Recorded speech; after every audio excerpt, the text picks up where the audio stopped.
Salve, salve, pessoal! Professor Evaristo, de novo. Então, na aula de hoje, nós vamos aprofundar o estudo de teoria literária.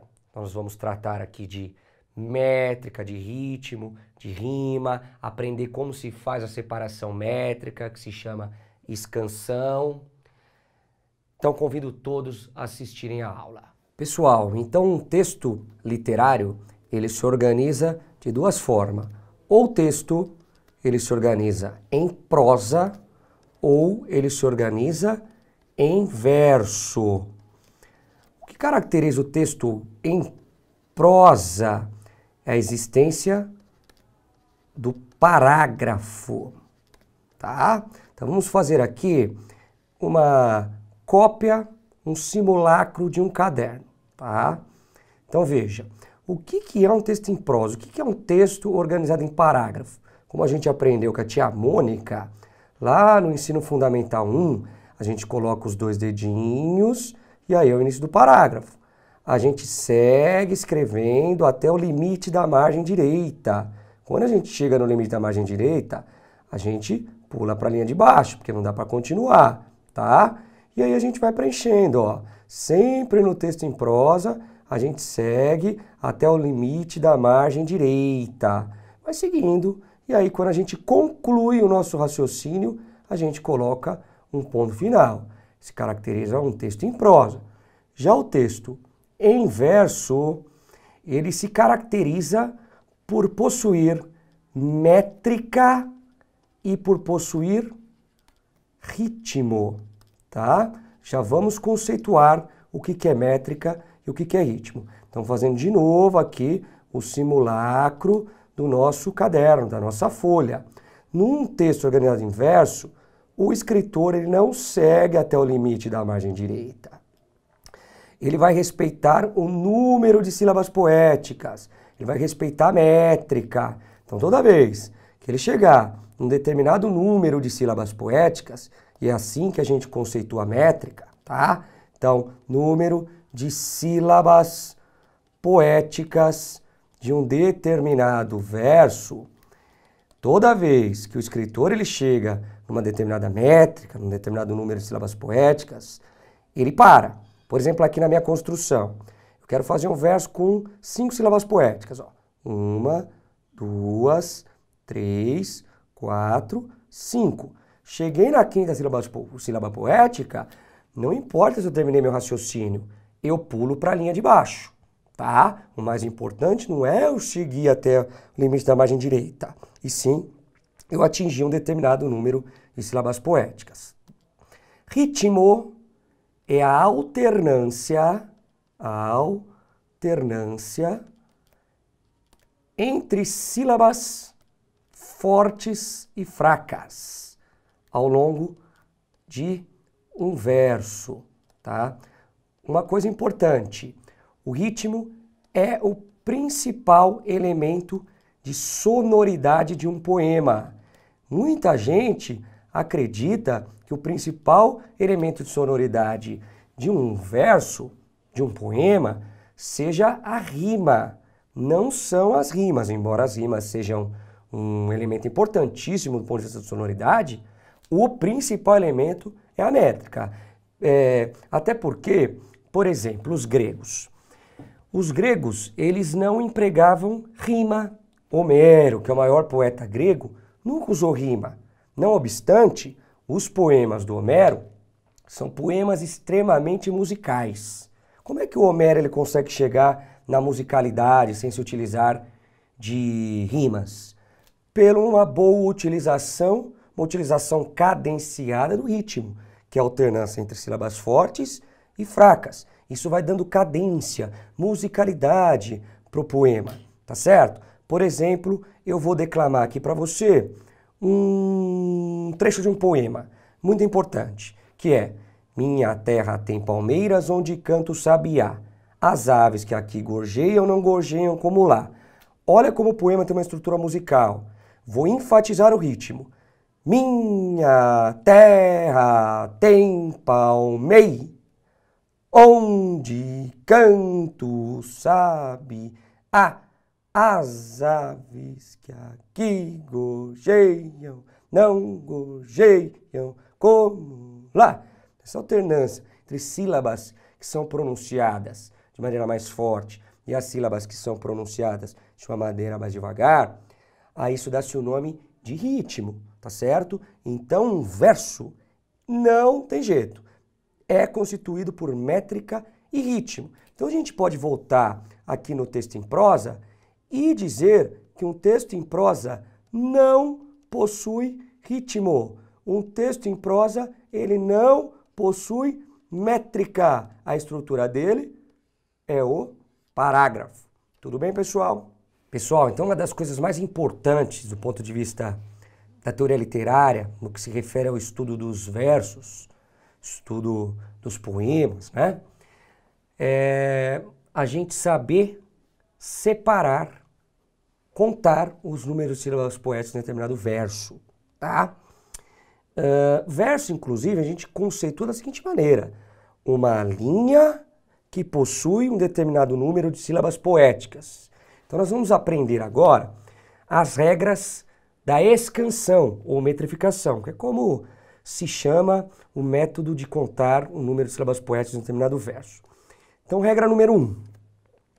Você vai contar apenas até a última sílaba tônica do verso.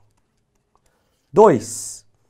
Você vai ter que ter a consciência, né, a partir do pressuposto, que contar o número de sílabas poéticas, você vai contar o número de sílabas poéticas do verso. Parece óbvio, mas não é.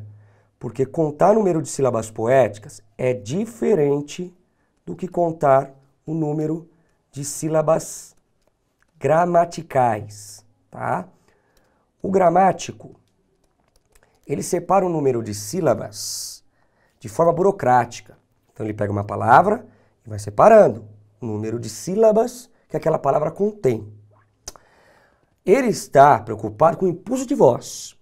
Já o poeta, o crítico literário, o aluno, o vestibulando, que é submetido a uma questão em que tem que fazer a metrificação, ele tem que perceber as sílabas poéticas. E o que é ter a percepção das sílabas poéticas? É perceber o som das sílabas ao longo de um verso inteiro, tá certo? Por que eu digo isso? Porque às vezes, isso não é raro, o nosso ouvido, ele percebe o que seria duas sílabas do ponto de vista gramatical, se nós fôssemos separar do ponto de vista gramatical, como sendo um único som. Então isso é percebido como uma única sílaba poética. Então sílaba poética é sonoridade, tá certo? Terceira regra, você vai prestar atenção numa coisa chamada sinalefa. A sinalefa é exatamente a fusão de sílabas pela nossa percepção auditiva ao longo de um determinado verso. Tá certo? Então vamos para o exemplo, que o exemplo vai deixar a regra muito mais clara, tá? A regra ela é apresentada de forma burocrática e tal, mas no exemplo a coisa fica mais viva, fica mais real e a gente tem uma possibilidade de perceber muito melhor os meandros da metrificação. Então vamos ao exemplo.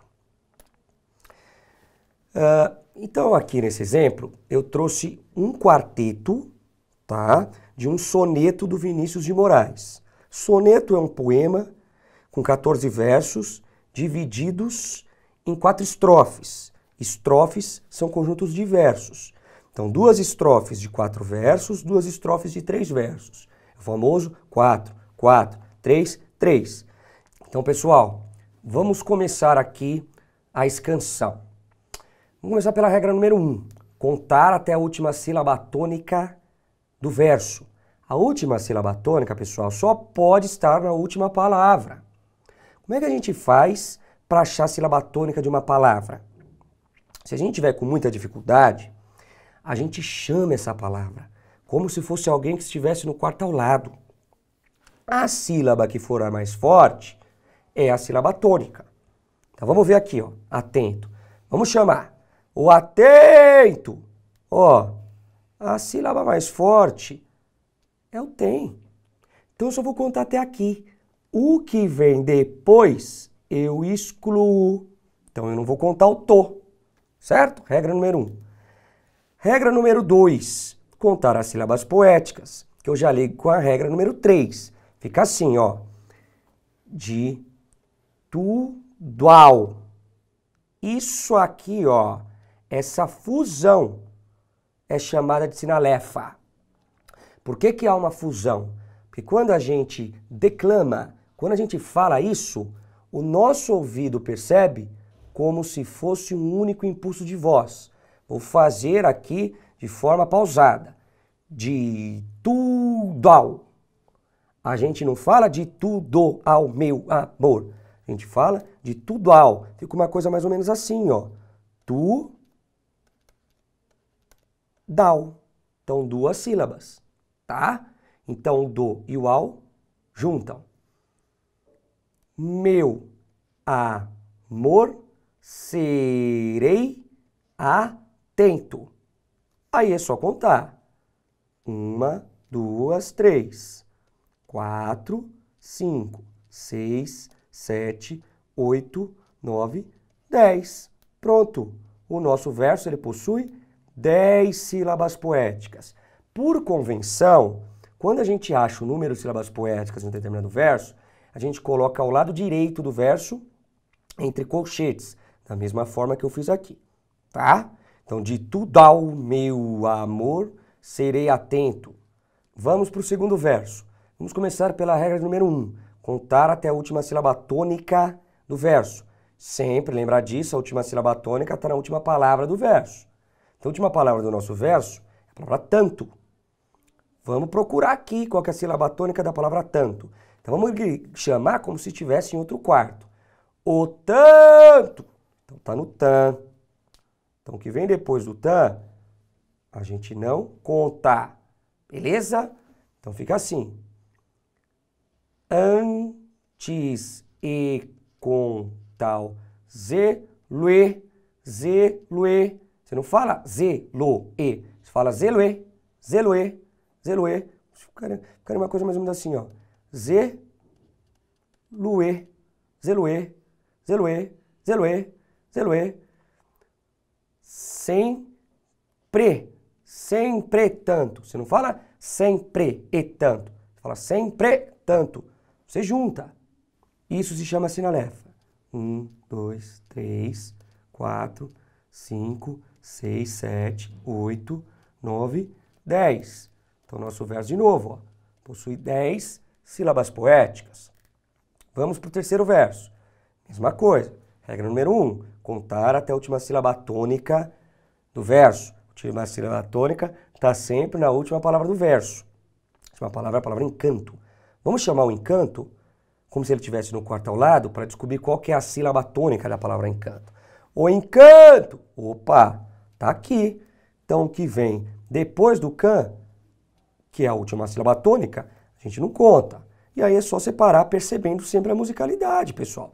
O segredo é a sensibilidade de perceber como que o ouvido tem a percepção das sílabas, tá? Então, ó, que, mesmem, mesmem, mesmem. Esse E é mais forte do que esse O. Então, ele rouba o lugar desse O. Fica aqui mesmem. Fá, si, do maior em can. Então, vamos contar, ó. 1, 2, 3, 4, 5, 6, 7, 8, 9, 10 sílabas poéticas. Então, vamos colocar aqui no cantinho, entre colchetes, 10 sílabas poéticas. E, finalmente, o nosso último verso. Contar até a última sílaba tônica do verso. A última sílaba tônica está sempre na última palavra. Então, pensamento. O pensamento, está aqui a sílaba tônica. Então, tudo que vem depois, a gente despreza, tá? Então, fica assim. Dele, sem, cante mais, meu pensamento. mento. Dele sem cante. Uma coisa é eu dizer dele sem cante. Outra coisa é eu dizer dele se encante, tá? E um poema a gente tem que declamar de forma natural, como se a gente estivesse conversando com alguém. E quando a gente fala de maneira natural, é muito comum a gente aglutinar os sons, haver essa fusão entre sílabas, tá? Então, contando. 1, 2, 3, 4, 5, 6, 7, 8, 9, 10. Pronto. 10 sílabas poéticas novamente. Ah, Evaristo, então eu já entendi. Sempre eu vou cortar a última sílaba da palavra, da última palavra do verso, porque aqui, ó, em todos os versos desse trecho de poema que você me deu, você cortou a última sílaba. Já entendi. Errado. Por um acaso, todas as últimas palavras dos versos do nosso poema em questão são palavras paroxítonas. Ou seja, são palavras nas quais a sílaba tônica recai na penúltima sílaba da palavra, tá? Então, quando o verso terminar com uma palavra paroxítona, a gente sempre vai cortar a última. Mas, se o meu verso terminar com uma palavra oxítona, sei lá, vamos dar um exemplo, a palavra sabiá, uma palavra oxítona. Por quê? O que caracteriza as oxítonas? A sílaba tônica recai sempre na última sílaba da palavra. A última sílaba da palavra sabiá, ó, é sabiá, ou sabiá. Então o que a gente vai cortar aqui se meu poema terminasse com a palavra sabiá? Não vamos cortar nada, porque nada vem depois do sabiá. A gente vai contar tudo. E se o meu poema, o meu verso, desculpa, terminar com uma palavra proparoxítona, que caracteriza uma palavra proparoxítona? É uma palavra cuja sílaba tônica recai na antepenúltima sílaba da palavra, como por exemplo, sei lá, paralelepípedo. Esse palavrão aí, ó. Sílaba tônica, vamos chamar o paralelepípedo. O paralelepípedo tá aqui. Então, a gente, se o nosso verso terminasse com a palavra paralelepípedo, nós não contaríamos o P nem o Do. Pararíamos aqui no Pi, tá bom? Então, paroxítonas. Se o verso terminar com uma palavra paroxítona, a gente corta a última sílaba. Terminar com uma oxítona, a gente não corta nada. E terminar com uma palavra proparoxítona, a gente corta as duas últimas sílabas da palavra. Tudo bem? Então, pessoal, agora que a gente já aprendeu a contar o número de sílabas poéticas, né, a fazer a metrificação, escansão, a gente pode discutir os tipos de métrica que um verso pode assumir, tá? Então, se o verso, olha só, se o verso tiver 3 sílabas poéticas, então é uma questão agora de nomenclatura. Se o verso tiver 3 sílabas poéticas, nomenclatura, trissílabo. Ó, 3 são 3. Pensa em títulos de futebol, que eu acho que a coisa fica um pouquinho mais simples. Então, quando o Palmeiras ganhou 3 vezes o Campeonato Brasileiro, ele virou tricampeão brasileiro. Só que ao invés de você falar métrica tricampeã, você vai substituir o campeã por sílabo. Então, você vai falar verso trissílabo. É aquele que tem 3 sílabas poéticas. Quando o Palmeiras ganhou o brasileiro pela 4ª vez, ele virou tetracampeão. Portanto, é um verso tetrassílabo. Quando o Palmeiras ganhou 5 vezes o Campeonato Brasileiro, ele virou pentacampeão. Então, pentassílabo, tudo bem? Só que detalhe, pessoal. Embora esteja correta a nomenclatura pentassílabo, não é essa a nomenclatura mais usual. A nomenclatura mais usual do verso que contém 5 sílabas poéticas é redondilha menor. É assim que vai aparecer no seu exame. Redondilha menor. É sinônimo de pentassílabo. 5 sílabas poéticas. Muito bem. Quando o Palmeiras ganhou 6 vezes o Campeonato Brasileiro, ele foi hexacampeão. Portanto, um verso que possui 6 sílabas poéticas é um verso hexassílabo. Quando o Palmeiras, pessoal, foi 7 vezes campeão brasileiro, ele foi heptacampeão brasileiro. Portanto, verso heptassílabo. Detalhe, pessoal, embora heptassílabo seja uma nomenclatura correta, o que aparece mais é a nomenclatura redondilha maior, para se referir ao verso que contém 7 sílabas poéticas. Então é de bom tom você decorar a nomenclatura redondilha maior para o verso de 7 sílabas poéticas e redondilha menor para o verso de 5 sílabas poéticas. Muito bem, continuando. Então, quando o Palmeiras foi 8 vezes campeão, ele foi octacampeão brasileiro. Portanto, o verso, quando tem 8 sílabas poéticas, ele é octassílabo. No ano retrasado, pessoal, no ano de 2016, o Palmeiras ganhou o seu 9º título brasileiro. Portanto, foi campeão brasileiro. Então, o verso que possui 9 sílabas poéticas é chamado de eneassílabo. Beleza? Tudo bem? E neste ano, pessoal, se tudo der certo e vai dar, eu tenho certeza, o Palmeiras vai ser decacampeão brasileiro. Portanto, quando o meu verso tem 10 sílabas poéticas, ele é decassílabo, que inclusive é a forma clássica por excelência. É o verso clássico por excelência, o verso decassílabo. É o que tem mais ocorrência na história da literatura, tá? Importantíssimo. Em decassílabo, quando o Palmeiras for 11 vezes campeão brasileiro, ele vai ser endecampeão. Então, o verso em decassílabo é aquele que possui 11 sílabas poéticas. E dodecassílabo, dode é 12. Portanto, é o verso que possui 12 sílabas poéticas. Pessoal, atenção! Embora a nomenclatura do decassílabo esteja correta, a nomenclatura que mais aparece no seu exame é, quanto ao verso de 12 sílabas poéticas, alexandrino. Então é de bom tom que você decore o nome alexandrino quando se tratar de um verso que possui 12 sílabas poéticas.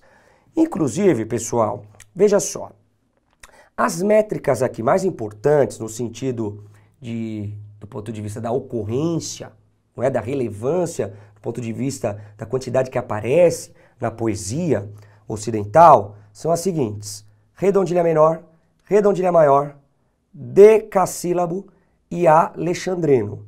A redondilha, seja ela maior ou seja ela menor, é considerada a forma popular por excelência de se fazer poesia. Por exemplo, se você vai lá para o Nordeste, está tomando ali a sua aguinha de coco na beira da praia e aparece um repentista, um artista popular. Então aparece com o seu violãozinho e pede para fazer um improviso para você. Agora que você sabe fazer a metrificação, você pede para ele repetir que você vai escrever os versos que ele está declamando. Pode fazer essa canção, eu te garanto. Ou o verso terá 5 sílabas poéticas, ou terá 7 sílabas poéticas. Por que eu te cravo isso? Porque é a forma que está na tradição popular, beleza? Pessoal, o decassílabo é a forma clássica de se fazer poesia.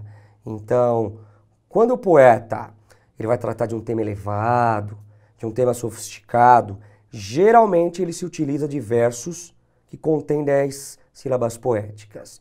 Por exemplo, quando vai se tratar de amor, que é o tema mais importante da literatura. Aliás, é o tema mais importante da vida, né, pessoal? O que pode ser mais importante do que o amor? Então, preferencialmente, um poema de amor ele é desenvolvido com a métrica decassilábica, tá certo? E o dodecassílabo é considerada a forma heróica de se fazer poesia. Por isso que se chama alexandrino. É uma homenagem ao Alexandre o Grande da Macedônia, né? Que foi um grande general, um general muito importante, um general que vai dominar a Grécia mas embora ele domine a Grécia, ele não vai destruir a cultura grega, muito pelo contrário. Inclusive vai ser discípulo, aluno do Aristóteles. Ao invés de ele acabar com a cultura grega, ele expande a cultura grega para o Oriente. A isso dá-se o nome, a mistura da cultura grega com a cultura oriental, dá-se o nome de helenismo. Então a gente pode dizer, sem medo de errar, que o Alexandre o Grande é o pai do helenismo, uma das coisas mais importantes da história da humanidade. Tá certo? Pessoal, então um poema contra a utilização da métrica, ou ele assume um caráter isométrico, então nós vamos falar de um poema contra a métrica isométrico, ou o poema é polimétrico. O que é isso? Poema polimétrico ou poema isométrico? Iso é uma palavra que significa, inclusive você vai ver na química, né? Significa mesmo. Métrico é a métrica. Poli é uma palavra que significa vários, como inclusive nós vimos lá na aula 1, né? Polissemia. Adquire vários sentidos. Poli, vários, semia, sentidos. Tá. Um poema isométrico é aquele no qual todos os versos possuem as mesmas sílabas poéticas. Exemplo, o trecho do poema do Vinícius de Moraes que nós nos utilizamos para fazer a escansão. Se você voltar, você vai perceber que todos os versos possuem 10 sílabas poéticas. Muito bem. Já um poema polimétrico é aquele no qual há várias métricas, ou seja, nem todos os versos possuem o mesmo número de sílabas poéticas, ou seja, há uma oscilação. Os poemas polimétricos, eles se dão, por sua vez, de duas formas. Os isométricos de forma fixa e os chamados versos livres. Muito bem. O que é um poema polimétrico de forma fixa? É aquele que, embora haja uma oscilação no número de sílabas poéticas, essa oscilação ela se dá de forma organizada, ela se dá de forma fixa. Por exemplo, vamos aqui hipoteticamente construir um padrão métrico. Então meu poema ele tem 6 versos. No primeiro verso, ele possui 5 sílabas poéticas. No segundo verso, ele possui 7 sílabas poéticas. No terceiro verso, ele possui 5 sílabas poéticas. No quarto, 7 sílabas poéticas. No quinto verso, 5 sílabas poéticas. E no sexto, 7 sílabas poéticas. Então, pessoal, já mudou aqui, ó. O primeiro verso continha 5 sílabas poéticas. O segundo, 7. Então já mudou. Só que se a gente perceber, há aqui um padrão estabelecido. Há uma oscilação entre 5, 7, 5, 7, 5, 7. Então tem um padrão, beleza? Já o que caracteriza o verso livre é o fato de que não há padrão nenhum. Cada sílaba poética vai seguir um determinado número específico. Inclusive, os versos livres, eles são empregados pela primeira vez no final do século XIX. É uma grande inovação literária a introdução dos versos livres. E com a introdução dos versos livres, a métrica deixa de ser um elemento extremamente importante de um poema. Então vamos dar um exemplo aqui, ó. Vamos construir um poema, um padrão métrico de um poema com 5 versos. Então o primeiro verso possui 5. Segundo verso possui 7. Terceiro verso possui 3 sílabas poéticas. Quarto verso possui, 8 sílabas poéticas. E o quinto verso possui 10 sílabas poéticas. Ou seja, não há regularidade nenhuma. Enquanto o polimétrico de forma fixa, ele possui uma regularidade, os versos livres não possuem regularidade. 5, 7, 3, 8, 10, não há nenhuma lógica. Tá certo? Vou dar um exemplo de um poema polimétrico de forma fixa, para que a coisa fique clara. Vou me utilizar de um trecho de um poema do Gonçalves Dias, um poeta brasileiro de máxima importância, do nosso romantismo de primeira geração, um poeta do qual eu gosto bastante, um dos meus prediletos, diga-se de passagem. Então, o verso é o seguinte, o poema é o seguinte: um raio fulgura no espaço esparso de luz e trêmulo e puro se aviva, se esquiva, rutila, seduz. Vem a aurora pressurosa cor-de-rosa que se cora de carmim, os seus raios, as estrelas que eram belas, têm desmaios já por fim. Vamos fazer a separação de sílabas poéticas, ó. Então, retomando com vocês, né? Nunca é demais lembrar como é que se faz a separação de sílabas poéticas. Então, contar até a última sílaba tônica de um verso. Raio. O raio. A gente não vai contar o O aqui. Então, fica um raio. Duas sílabas poéticas. Fulgura. Fulgura. Aqui tá a sílaba tônica. Então, isso a gente não conta. Fica fulgu. Duas sílabas poéticas. No espaço, ó. Nues. É um impulso de voz só. Pá é a sílaba tônica. Corta aqui. Duas sílabas poéticas.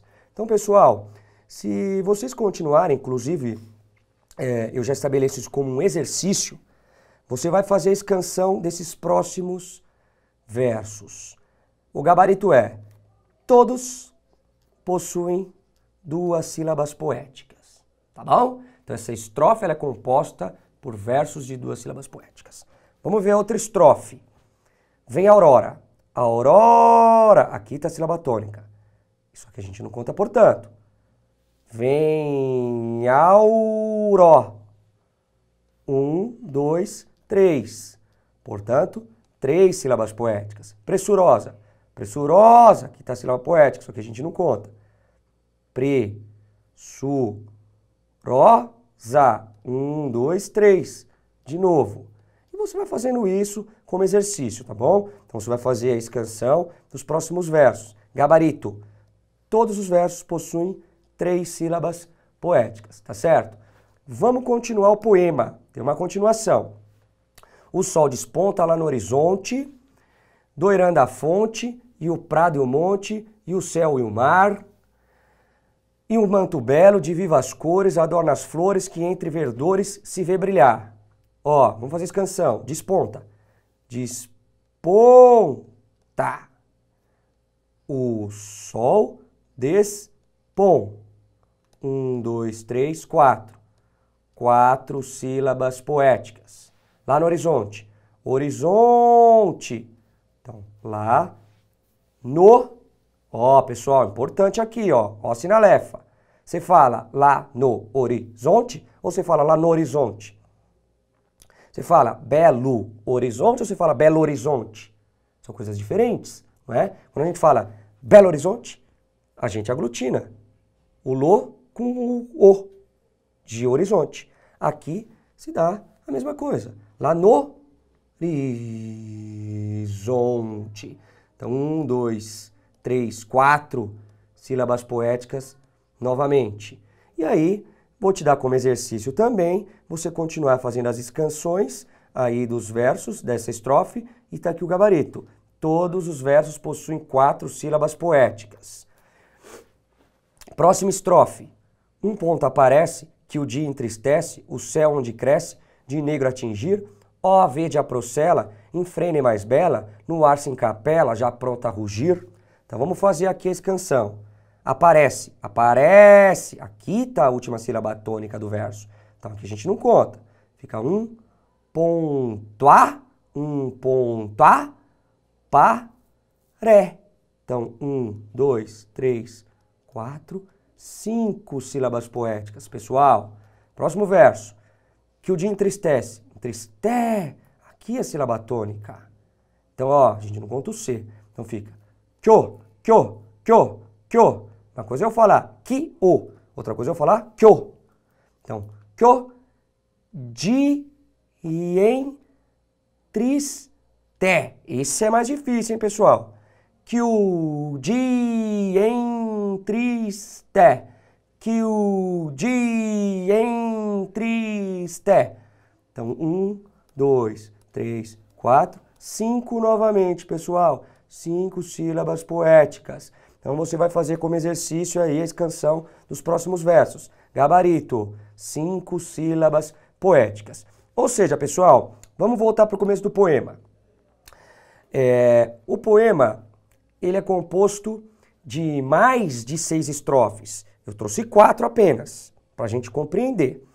Então eu trouxe aqui 4 estrofes. Na primeira estrofe, os versos possuem 2 sílabas poéticas. Tá? Na segunda estrofe, os versos possuem 3 sílabas poéticas. Na terceira estrofe, os versos possuem 4 sílabas poéticas.